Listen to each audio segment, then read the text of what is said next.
So pretty much the reason why I came out here, just to get some information about that, basically.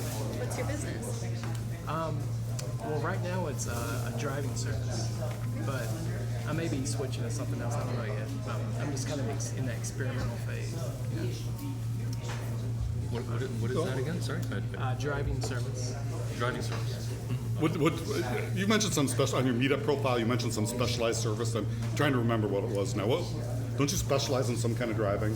Or is there? Well, who are your customers? I guess is an easier I haven't way. started the business yet. I mean, I don't even have any clients. Okay. I mean, I just put it on my website like a couple of days ago. Oh, okay, cool. So I'm just like experimenting, basically. No, that's great. That's great. One thing we want this. I don't mean to interrupt, but one thing we want this group to be is for self-employed. Even gig economy workers. And some of them hammer together a bunch of different careers and kind of make it. We have some people making more than six figures that do that in this group. Other people like me struggling a little bit. But, you're exactly the kind of person we want to attract. Oh, okay. If you've talked to one self-employed person, you've talked to one self-employed person. They're all different. But, we have a guy that has a hauling business here. So, I'm glad you came. Oh, thank you so much. And sorry, your name again? Jimmy. Jimmy. And what is your name? Jimmy. Jimmy. My name's Hayato. Hi. Nice to meet you. Take some practice on that. Anytime. My name is Kelsey, and I live here in Pacific Beach, and it's my second time to the group. I'm a financial advisor, and I'm just here to learn more information. Writing specifically is something that I'm not very fluid at, so excited to learn something today. Awesome. My name's Hayato. First time here. Self-employed like everybody This here. camera probably won't even work. So talk to I the work in audience, marketing, not the camera. Talk to us. That's what I do. It's just intimidating people. Oh, it's my turn already? That was it? your turn. Yeah, interrupted you the whole thing. Am I in camera? Hi, everybody. My name is Rob. I'm the organizer for this group, and I'm really happy at the cool people that showed up today. My own business thing I'm doing right now, I was doing technical writing, but I'm not as smart as people like Wendy are, so I'm doing less of that. And I'm concentrating on CRM, customer relationship management, specifically the database part of that. I'm going to be entering some database programs real soon. I've got a small training grant funded. Really excited about that. I'm jam-packed with ideas, but you'll be hearing about some of those on the mailing list. So I'm not going to hog any more time. We're going to go on to our next member, Megan.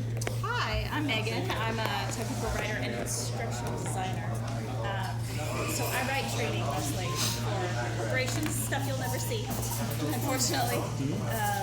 And I just recently started a client I've had for like 6 years that I found on Elance, like years and years ago. I just started doing social media marketing for him because I've been writing this stuff for years and years, and he's like, okay, let's quit making you a ghost and actually have you do my other stuff. So yeah, so something that for Elance that led to. And that's a good way to come at it. Yeah. That's cool.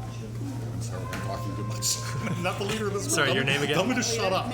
Megan? Okay, so you want to start? You? I'm going to shut up now. So, yes, I'm a writer. I've been doing it for 20 years. I started on the side, and then in 2007, I switched over to doing it full-time, and I support myself just with my writing and my, writing workshops and editing, things like that, right? So I'm definitely self-employed. And like I said earlier, I'm from Canada, so I moved here a year ago, and I'm actually using a lot of the things I've used in my workshops over the years, because I've been doing this workshop, but usually I direct it at writers. So I realized I have to almost take my own advice and start doing some of the things that I know that worked when I was starting out, right? Right. So, and like I said, I normally talk to writers. I help them figure out how to go from writing on the side to writing for pay, like good pay, and the markets that pay well, help them figure those out, as well as if they want to do it full time and take it as far as they want, or whatever. So when Rob asked me to do this, I had to think, how do I direct it at businesses? Like, what could writing do? And I was thinking, it can help you stand out, right? You're in marketing. I'm not. I'm going to say that right at the top.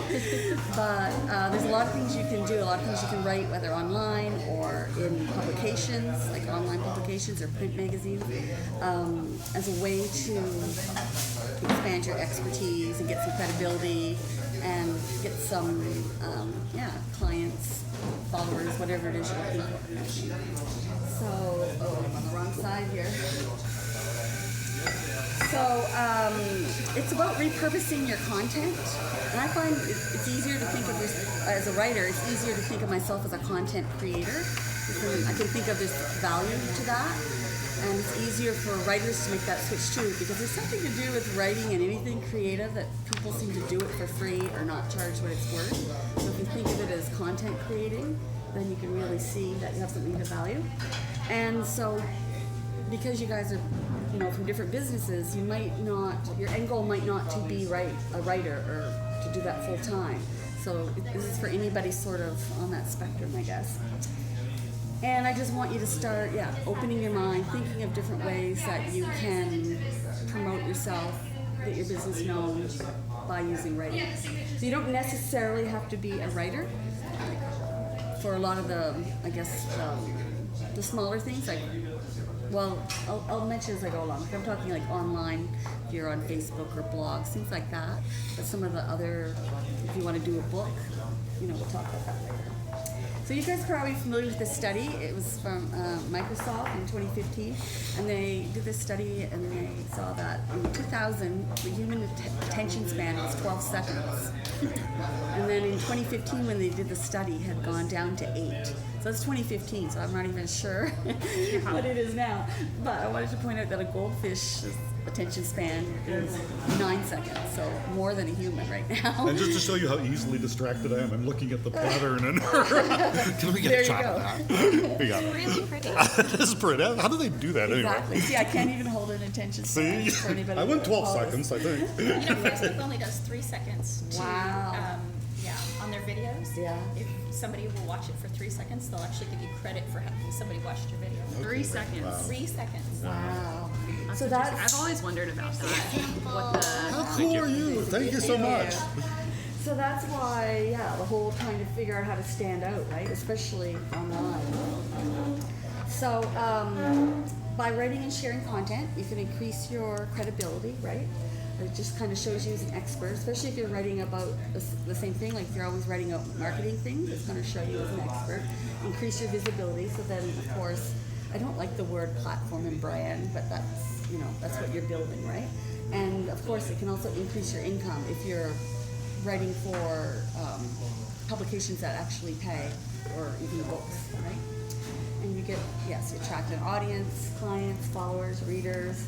And so, we're going to talk about social media and blogs, which are all the ones anybody can do. Articles, a lot of you could do that as well. And it depends maybe on the publication. Like say you want to pitch, Reader's Digest. They're probably going to be looking for a history of some publication credits. But you can certainly get in a lot of local and regional publications without necessarily being a professional writer. And of course, you can do ebooks or even like traditional books. And A lot of those regional ones are hungry for authors. Yeah.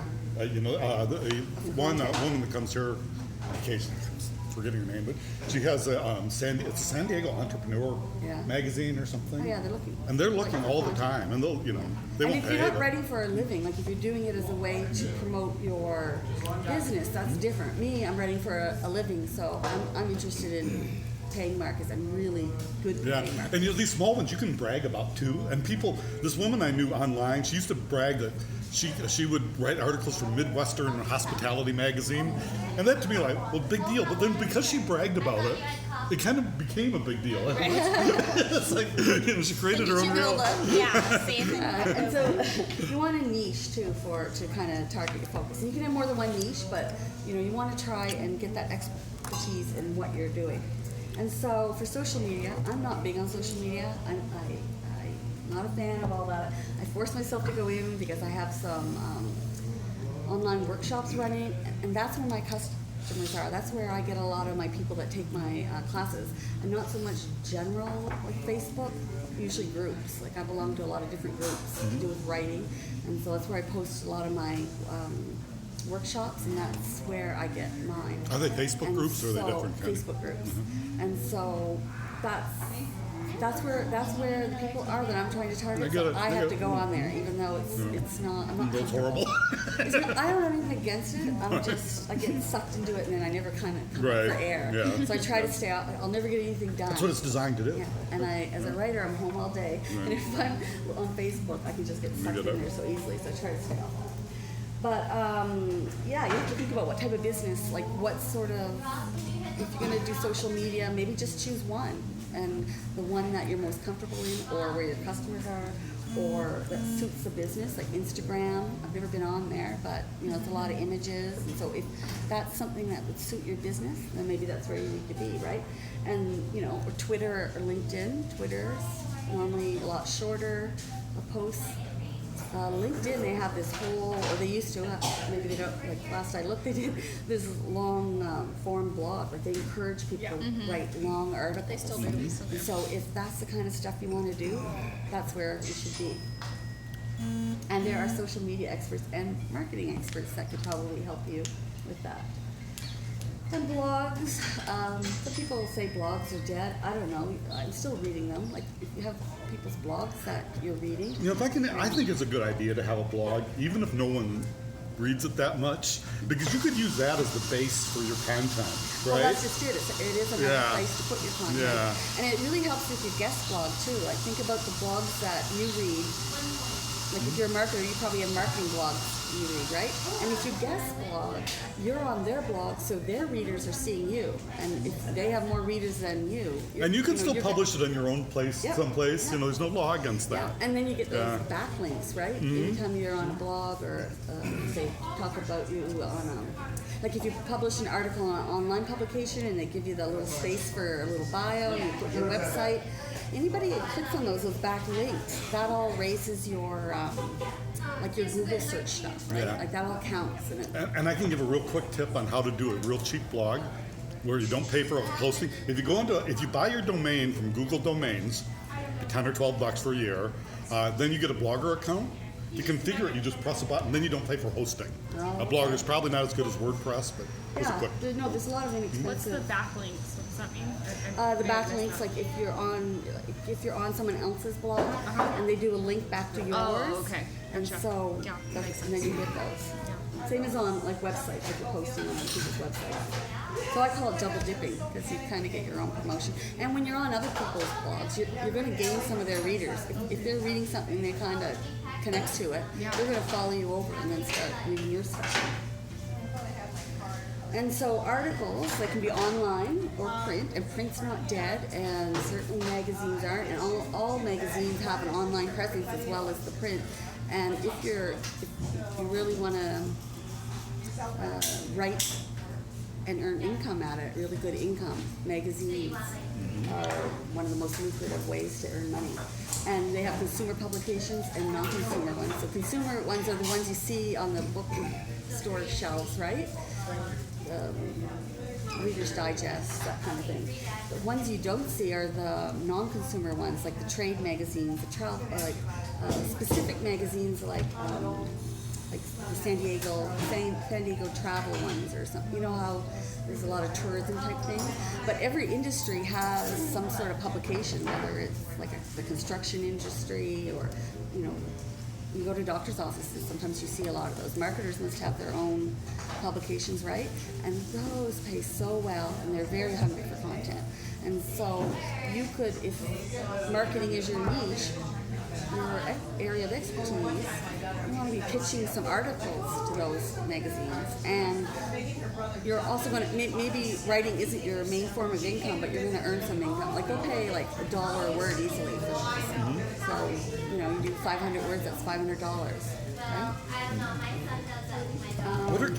What summer that you published to? I've done Reader's Digest and Really? LA Times. I have a piece of LA Times, yeah, and some like national ones in Canada. And so yeah, especially in print, again, that kind of, it's a credibility, you know, kind of, you have a perceived professionalism, right? And of course the higher payer markets. And you can repurpose everything. You can take that same article and sell it somewhere else, like not the exact same one, but it's the same topic, subject, but a different angle, right? Or maybe you have some different quotes with it. But I know somebody once that took an article and sold it to 27 different publications, the same story, but just tweaked. Just edited. Like, you know, you could aim it at a children's market, you could aim it at business. It's like what I'm doing here, right? I can take it and tweak it to whoever my audience is. And so that's double dipping for sure. And editorials are like it's an article / advertisement. You've probably seen those in some magazines. And so some industries will pay you to even write those. So I remember I did one about some kind of recycling, something really obscure. And I got paid $1,000 for like 1,000-word article. And really it's an advertisement for them, but you know, I'm interviewing people and I'm telling the story kind of thing. And so for articles, right, you can interview other people. You can do one on marketing and interview some of the people, you know, in that field, right? So you're kind of leveraging their knowledge as well. And of course, you want to get images, sidebars, links, all that kind of stuff, because that's what they look for in articles. And I put higher level of writing required, meaning you got to be able to string a sentence together, right? You've got to be able to put together an article that's readable, engaging, kind of thing, to kind of get into some of these higher paying ones, right? But a lot of the, like I said, the local and maybe even the regional, a lot of those, they're not going to look at your history and ask whether you've been published other places before, right? And again, it could be another source of income. And of course, you guys all know this, if you're writing for the web, everything's shorter, more concise. You got the whole attention span thing, and images are key. Because human brain, this is just some study somebody did, apparently you process images 60,000 times faster than text. So a picture really does. It's 1,000 words. Yeah. Words? Yeah. You have to, any social media post almost has to. Yeah. So keep that in mind if you're doing web stuff. If you do ebooks, you can do ebooks and like on your topic of expertise, right? And just have it on your website as sort of an incentive to get people to sign up for your mailing list. A lot of people know that. I got a little booklet on my website just about writing. What's the title of it? You remember? I don't know, Writing for Profit and Bliss or something like that. It's just a tiny little thing with some tips in it. This is interesting, kind of horrifying at the same time. There was a story where it said people with author after their name are seen with more credibility than somebody with MD, That's which funny. kind of speaks to maybe our society and how we value maybe. But you are This is not a seen- hard thing to claim. You are, yeah, exactly. And so, professional credits help. For that, I'm talking books. If you want to go like a traditional, like, I'm only published traditionally, and I have an agent, and it's all traditional way. If you're going that way, you do need to sort of build up some professional credits. But if you're doing an ebook or an indie book, right, self-publishing, you can just put that out there, right? You don't have all the, like, call them the gatekeepers to jump through. And so, think about Just came from if you have a specific area niche, how can you retarget it to like groups like seniors, children, students, right? Other businesses. It's kind of like what I'm doing, right? Educational environments. I did a workshop on Saturday, a similar one on writing, but it was to children's writers. And so I do normally speak to writers, but writers, like I said, trying to become full-time writers. These people, it's a group I belong to because I'm a children's book writer. They want to publish children's books. So I called it How to Catch the Eye of a Book Editor. And so it was all about building up your professional writing credits, right? So I took something that I already have kind of a niche in and retweaked it for that audience. So you can do Repurpose. that too. And then, pardon me? Repurpose. Exactly. That's the whole theme I'm getting Yeah, at. yeah, exactly. And now today I'm doing the business thing, right? Because you asked me. I don't normally target Yes, businesses. So you can just Now see. you have the that- material. But now you see, I'm just trying to, like, it didn't occur to me before. And then, of course, not all, like, you know, maybe you probably can't do marketing to children. Maybe. Maybe Start 'em it's just young. teaching children how marketing works and how the ads they see and, you know, how it influences them. That could be, like, there's a lot of children's magazines that something like that would fit in nicely, right? But there might be some that you can't make it fit.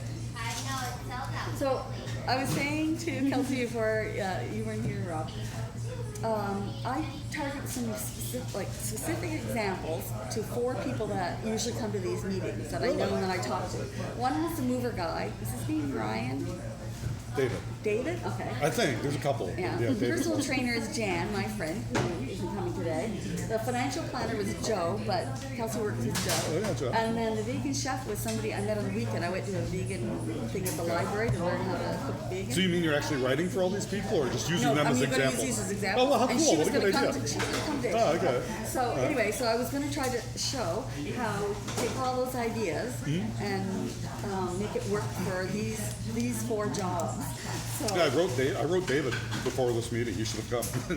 well, You listening, he missed David? it because Yeah, you missed so again, you're looking at who your clients are, right? But he's a bit different because his clients are just somebody who's planning to move, right? So it's not like he can be out there. He can be letting people know what he does in case you have a move, but he's also very local too. So he really is going to probably want to focus more on like local publications and things. But he could maybe niche it and target some seniors, right? Because a lot of seniors have to downsize. Or with, you know, when my mom got sick, we had to take care of, you know, emptying her house. Preparing, yeah. And so you can maybe target caregivers of aging parents, right? Or students looking for a budget-friendly option. Or even me, like I moved here and I live in a vacation rental because I moved from Canada.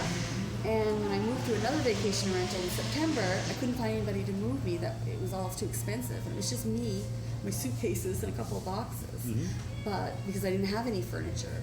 And I got everything in a friend's van eventually. But I couldn't find a mover that would target. That's the that truck. would- I was going to have to pay like a minimum of 3 Right. hours and all this stuff. But I just needed to drive from Ocean Beach to Mission Beach. Yeah. Right? So. It's across a bridge. Yeah, and I think students are kind of like that, right? Because a lot of students that come here, you know, they don't necessarily set up housing or houses with furniture. No, that's true. So, and so again, I put local publications are probably more important for somebody like him, right? And so these are just some. Again, Wow, you did a lot of good I like brainstorming to brainstorm. for him. So yeah, so anything where you put a number in, like top 10 ways, all right, to have a stress-free move, how to get ready for movers, how to pack so you can find your stuff easily, which is a big thing with me. Like trying to label stuff, so I can find my shower curtain and you know, my oatmeal. Your opium? Oh yeah, oatmeal. Oatmeal. I thought you said your opium. Wow. That's kind of an old drug. I mean, that's. How to downsize your life maybe before a move or declutter, that kind of thing. How to prepare, and you could insert kids, pets, aging parents for a move, right? Like how do you talk to them about that? Stress-free moving for seniors, again, an aging parents thing, and budget-friendly moving tips for students. So that was just kind of off the top of my head, right? Those could all be either social media posts like tips. It could be a blog post. It could be an article. You know, somewhat related to this, there's this guy I know I don't know him. He writes a blog, Alistair Confidential, and he says that if you try to come up with 10 good ideas a day Yeah. on any topic, figuring out the topics is going to be a topic of itself. So you say, 10 ways to do better brainstorming or something, whatever it is, there are going to be a million of them.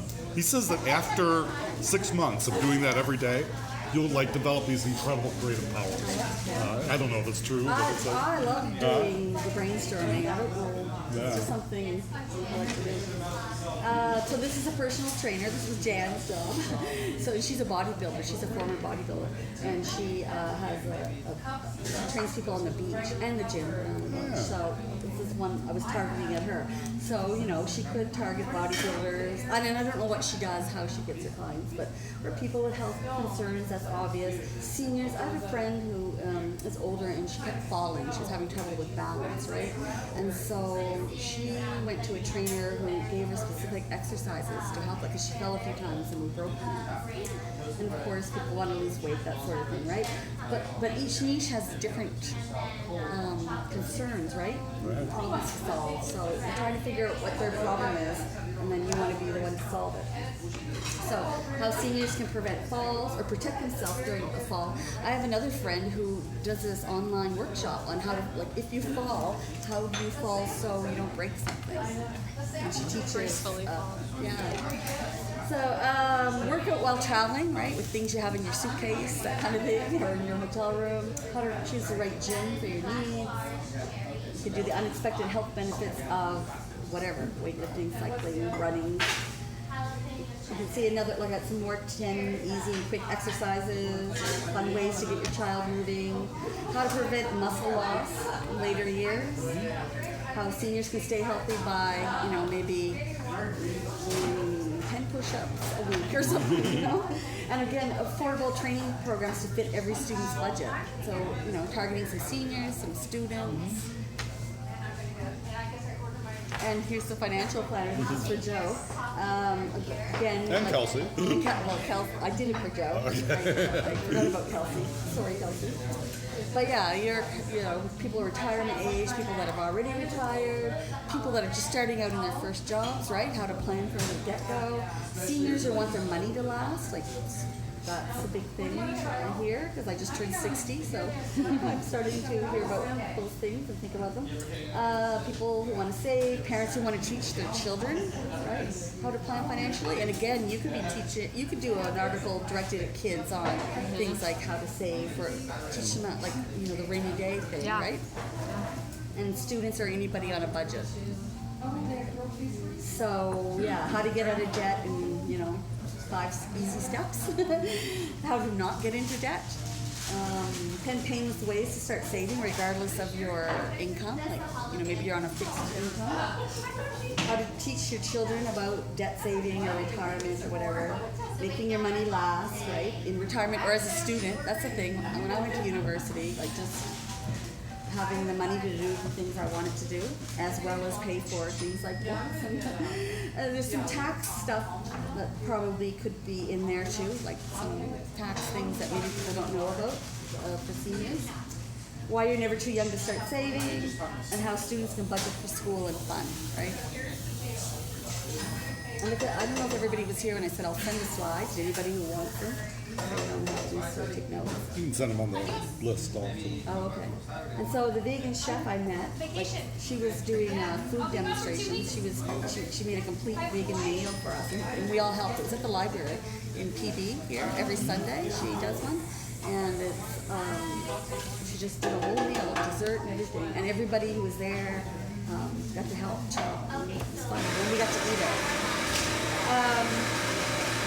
So her clients would be people who might like to convert to that, right? But they're not sure how. That was sort of me. I just want to eat less meat.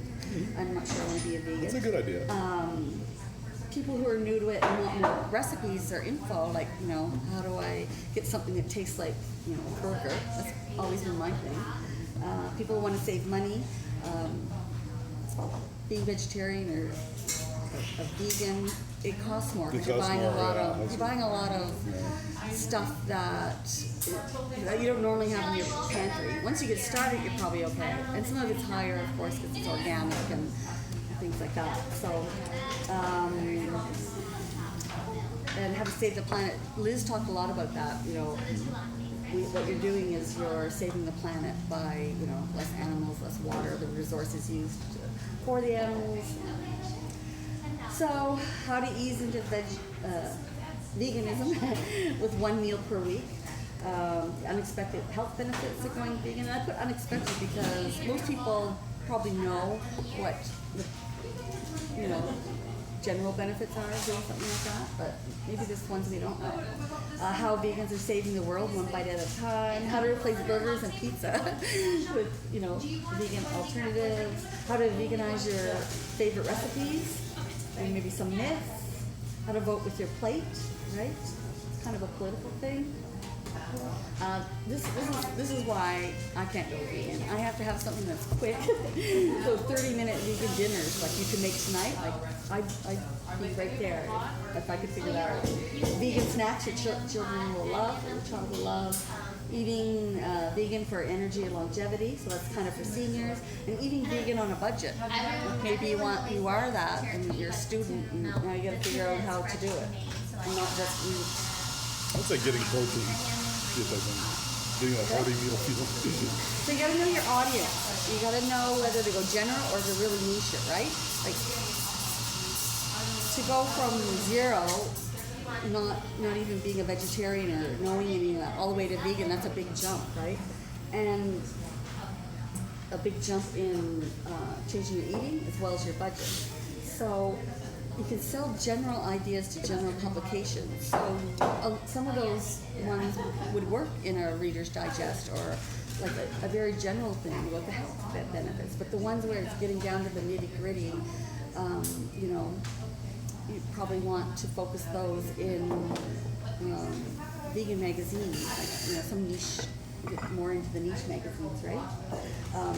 Get specific to the warm bodies. So the people that are already open to being vegan, then those are the ones you're really gonna tell certain stories to, right? But you can talk to anybody about anything in a general way, right?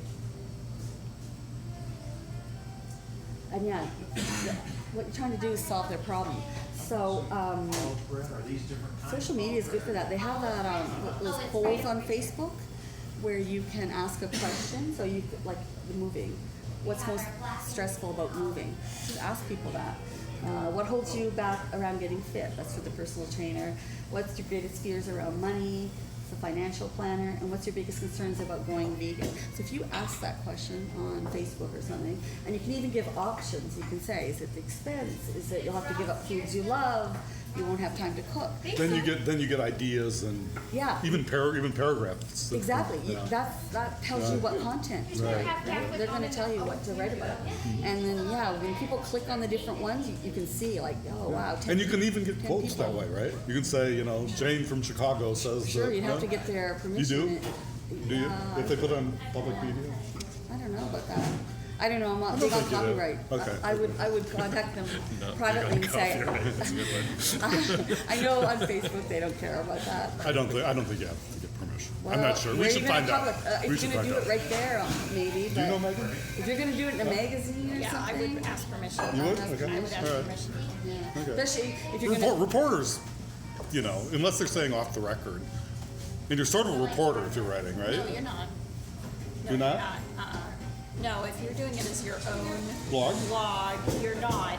But you can actually put things on your website or in your blog that says, anything you answer, blah blah blah. I mean, you can cover your Oh, ass that's out. right. Yeah, Put a but disclosure. you need to put a Do you disclaimer. know copyright law by any chance? I know a lot about I copyright. have a question I'll ask you after. Okay. Yeah, well, I'm What? careful because as a writer, yes, and I write for magazines and they do fact checking and I couldn't turn in something like that. And there are a whole bunch of websites that do fact check and stuff for you now too. Really? Okay. Yeah, that you can Really? actually put your stuff into that interesting. check for you. For And will say, no, this has been, Yeah. it's plagiarized or this was taken from something.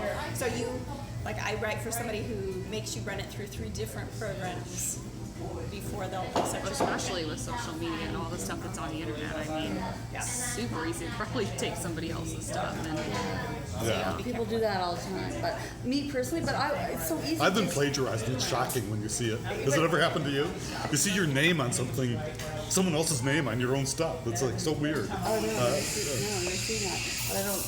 Yeah, I've seen my stuff I used to do. I even book copied the reviews, fonts and stuff. people would copy it and stuff, and you're supposed to ask. Yeah. I ask if I'm going to use anything. It's so easy. All you got to do is like hit their name or whatever and send them a private message and said, I love what you said. Do you mind if I use it? Yeah, Because sure. people love to be quoted. I would course they say do, if yeah. anything, Right? it's flattering. They're like, Yeah, And actually, if they have a website and you link to Yeah. them and you link back, Yeah. then that Then actually gives it's- you more credit There on you go.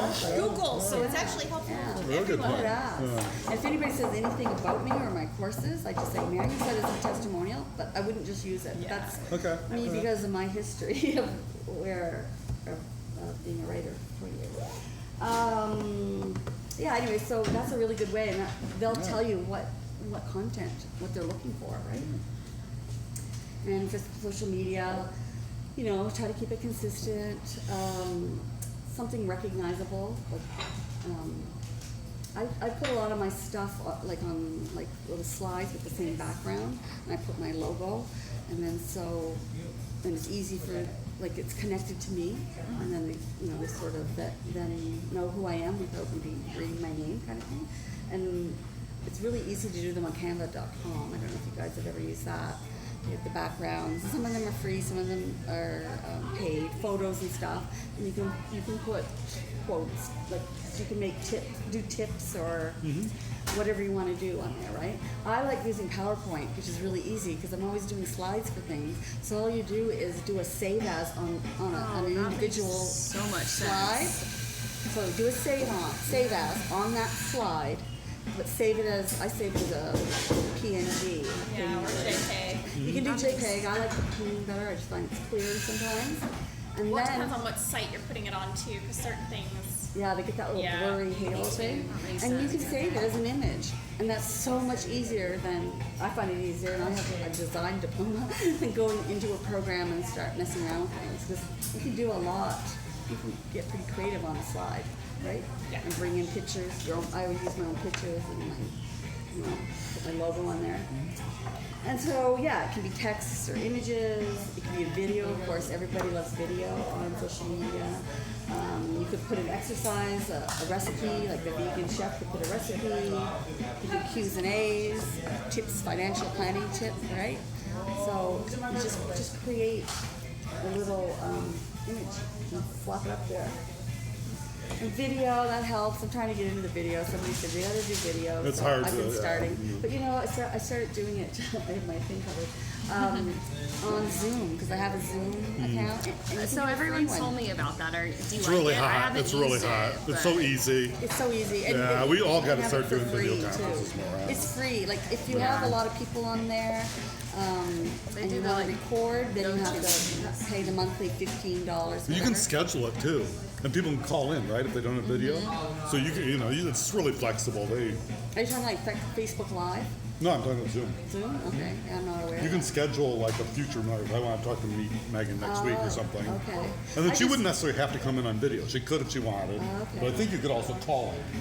I don't know I'm going to where- play with it. Maybe some of you'd be willing to play with it with us. If you want. Well, that's how I just, instead of recording, because I'm not a phone person, Yeah. I just go on my Zoom account, hit record, talking to the screen, which just kind of seems odd at first. And then, I can share my my slides in there. So I did one on the myths of being a freelance writer. And so I put up my slide, the 4 myths, and I talked about them, and then I took that recording and put it on Facebook. Well, It's a link can you put there. it on, It's that simple. Put it on YouTube too if you wanted.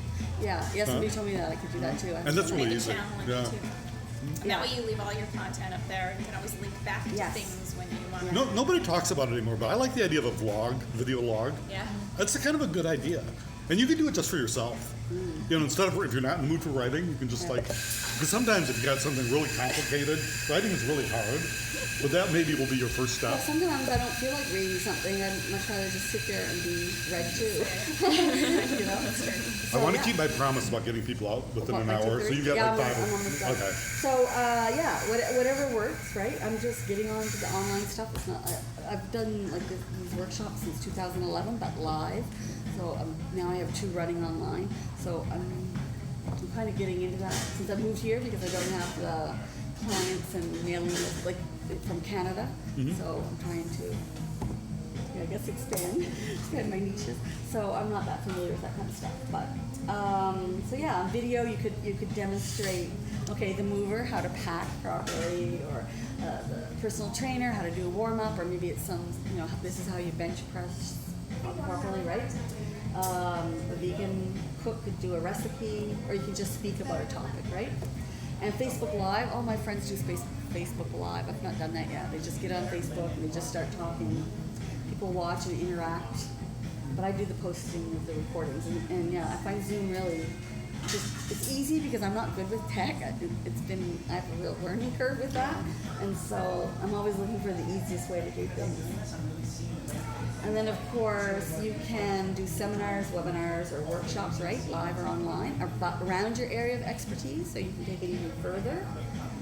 And you can have an info session on financial planning, and then you could point them to a larger event, or just to be a client, right? Like they get their email address and we're going to contact you, kind of thing. And this is something I heard, if you know who Reed Tracy is from Hay House. He runs Hay House Publishing. It's up in Carlsbad. It's like the biggest inspirational self-help publisher in the world. He says if you have enough content for a weekend workshop, you have enough content for a book. Interesting. So you could be writing a book on technical writing, or social media writing, or whatever it is that you do. You have that. I do automotive. But you could target yours to do any business, right? It's not just automotive, right? Right, but it's funny enough because automotive is what has gotten me to a ton of other things. What do you do? I write training for automotive companies, like Nissan is a huge client. She's got a hot job. My background is in automotive. That's why I worked in a dealership for 11 years. Anyway, Oh, really? So if you're not a writer, just make sure everything's typo free, right? Read it over. I always read everything over because spell check doesn't catch everything. Grammarly. Do you like Grammarly? It puts commas in places. No, you don't have to follow its advice, but it actually makes you think. It really does. It really makes you think. Grammarly is great. I can't believe how many mistakes I made without Grammarly. It finds stuff, really bad ones. It doesn't recommend it, yeah. And yeah, you can always hire an editor, right? A professional editor, or a writer or a ghostwriter. You were a ghostwriter, right? So there are people that will do these things that if this isn't your strong suit, hire somebody who's strong suit to do. And especially if you're wanting to get in publications, you don't want to publish something that's piece of crap, right? And again, I'm just mentioning you might need prior credits, the higher up you go in that sort of food chain. And so that's my email address, info@wendykits.ca. So if you want to email me, I'll send you the slides if you want. You can ask me questions about writing, because I'm happy to answer questions anytime. I've got a workshop going on right now where it's called A Life in Pajamas, how to sell your writing without leaving your house. So it's an online self-module thing, and it comes with a call with me. So you can do that if you want, or maybe even a portion of it. I'd probably take out the content that would really if you want to break into magazines and get those credits and know how to, I do queries, how to contact an editor, how to find the right magazine or publication, all that stuff. Awesome. Non-fiction book proposals. I have all that content that I do workshops on. So if you want something like that, let me know and I'll point you towards whether I have a workshop coming up in it, or anyway, that's it. Good job. Thank you. Yeah. Thank you so much. I have a question. I do a lot of writing and text editing. I found a wiki, and I'm writing all day. Yeah. Just random stuff. I don't really keep a journal, so I get really interested in text editors to replace Notepad, the one that comes with, just because I wanted something where you write little blurbs really quick, like if something comes in and later you can build those into something else. So I started searching on replacements for notepads, and as usual on the internet, you get overwhelmed with 10 billion, and I'm up till 4 in the morning looking at all. There's some really cool products out there. They're just text. Do you have one you use? I saw one, I think it was called Note Tabs or something, Where if you put I something, use OneNote on OneNote you use? Microsoft. Oh, that's Microsoft. Yeah. Live and breathe by it. Really, I really. do a lot of like workshops in my office, and I have like different things for like language Yeah. or for strategies. And it has that It's nice made of that has that tabs. nice tab structure. Yeah, it's super helpful. Yeah. And This it thing- saves it automatically. Yeah. Just save This thing was anything. just text. You didn't even necessarily have to be online because it was It's not. You don't have to be online. for OneNote. Oh, that's right. You don't. Just like Maybe I'll Microsoft- take it's another look at Microsoft that. product. But this one I was looking at had tabs that would, if you put something in your clipboard, it would automatically put these in a document. So if you saw something, and so the little snippets. Do you have something like that? I mean, No, you can take- because I'm somebody who sits at home behind my computer and I just do everything on Word. Like I'm Okay. not, I don't use a phone for anything, Yeah. but you Yeah. know, phoning. And if I can give people some advice, this is not really a question, but some advice if you have to do something long form. I've got ADD, diagnosed really late, so I got this real fragmented brain.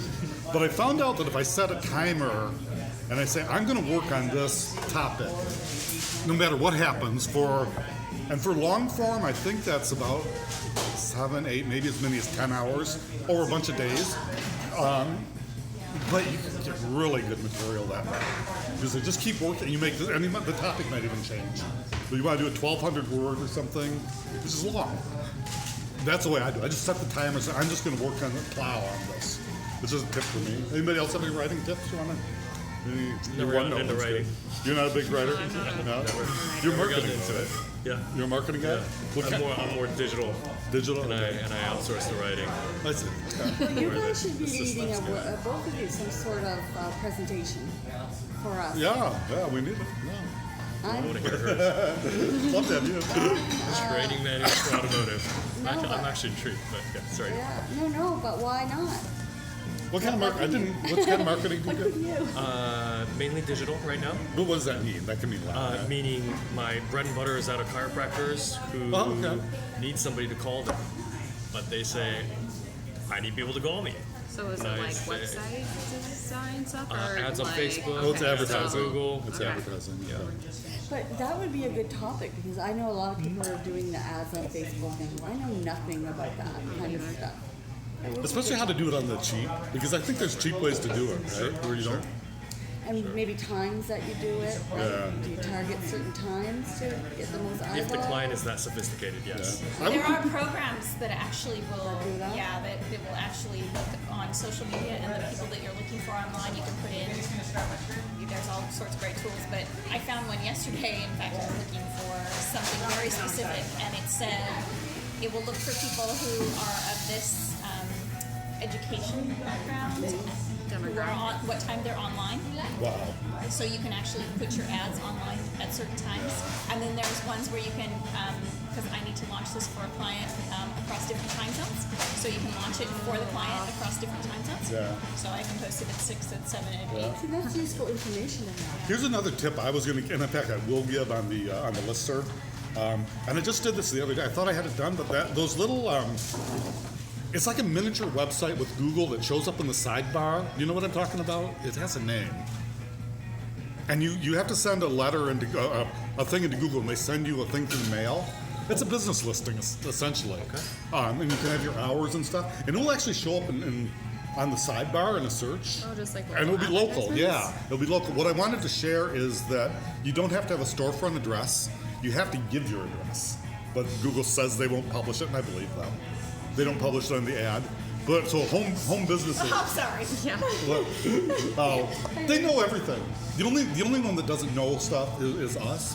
When Facebook talks about privacy, the whole thing they mean is they want to keep your friends' email addresses. They don't want you to have them. You ever tried to get email addresses out of Facebook? You know what I'm talking about. I mean, the whole thing. You're going to get me on a rant. But I don't like that when I send out something to my subscribers on my website. Yeah, you gotta have your address there on the bottom. And I work at home. That's my Oh, home yeah. address. That's why you That get a makes me mailing feel address. very. Yeah. who makes you do that? Facebook makes you do that? No, it's actually Mailchimp. Oh, MailChimp is just screwing people. I think, no. or something. my It's website. not legal to send out mailings without having You that have to have information. that now, It is, yeah, it's a law. it's a federal law. So I think I put people my can opt street, I out. didn't put the address, because I thought anybody like could the- show up if You they can't wanted opt to. out. I've had If you were the people one sending the emails, send me you stuff have to about have that something I information wrote on there, that otherwise were you're spamming ranting people. and saying, Jesus was going to get me and stuff. Like, my address is right there. You're going to show up at my place? Yeah, that scares me. Yeah. Yeah. And MailChimp just recently screwed people another way. They redefined how they define customers. So it's even unsubscribers. We were talking about that on Hacker News. This is days old, just a few days ago. Yeah, well, They- I'm on yeah. a lot of that stuff. I just Yeah. know that I had to put that in there, and I was like, I don't want my address there. I'm single. I live alone. My battery was like Yeah, me too. Okay. So for Okay. vertical response, for the client that I do a lot of stuff for, Yeah. his got thrown out, his address got thrown out of vertical response because it wasn't a true mailing address. So like you couldn't put like a PO box or Yeah. something on there. It Yeah, has to be I- a physical. Yeah, it says you can't put a PO. This is why You we. can't put a PO box. You have to have a real Yeah. address. I've been able to not put the actual number at least. Yeah. This is why we need co-work. There should be. There probably are virtual co-working where you just use them as an address. In fact, I know there are. Yeah. Yeah. That might even be a good No, idea. that's what I. Well, like the mailbox places now, a lot of times they're Yeah. not PO boxes. You could just pay $10 to whatever That might be a good. to put an address on something. Yeah. I'll tell you what's happening to self-employed people though. You're getting $10 a month to death.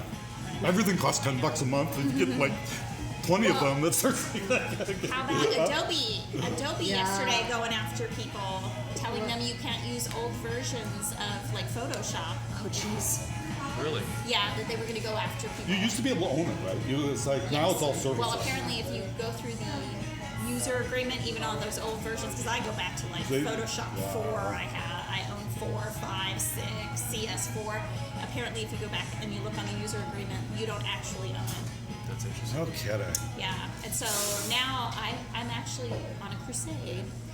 A friend of mine and I were talking about how Adobe has now, especially with Photoshop, and those of us who come from the film TV world and use Photoshop all the time, like we want to start using the hashtag boycott Photoshop Good. or boycott Adobe, and whoever's got another competing product, I'm totally Good. because I'm tired of paying $50 a month. How much? It's $50 a month That's to a have an lot. Adobe account. Is that Creative Commons? What's it called? Creative something? I don't even know. Creative Yeah. Suite. But I'll tell you, all those big tech companies, they all have some angle.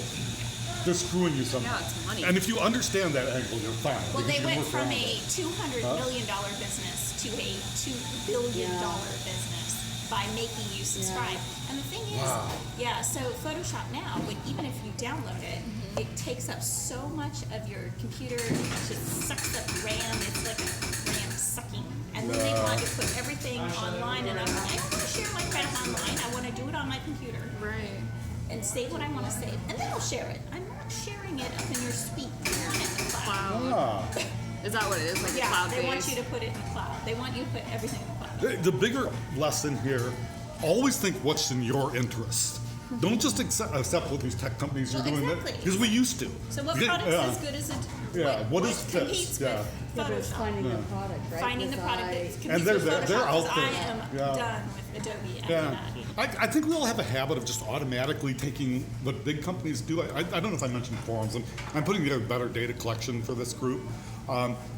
So I thought, why are we always automatically using Google Forms when we need a forum? Not everybody does, but there is like all sorts of great stuff out there that's free. Zoho Forms is wonderful. Branching logic stuff you guys don't care about. But I think there's a site, Carpeteria. Have you ever heard of that? They ever actually advertising. When you're looking for any software for anything, like I was looking for text editors, you see dozens at least on every category. Look in Adobe, you'll find all sorts of good stuff, reviews. It's really interesting. Anyway, I'm ranting. I rant about all sorts of stuff. That was your rant. Sorry, my rant was I Adobe took your rant. yesterday when I found out they're coming after me. I'm going to turn this off.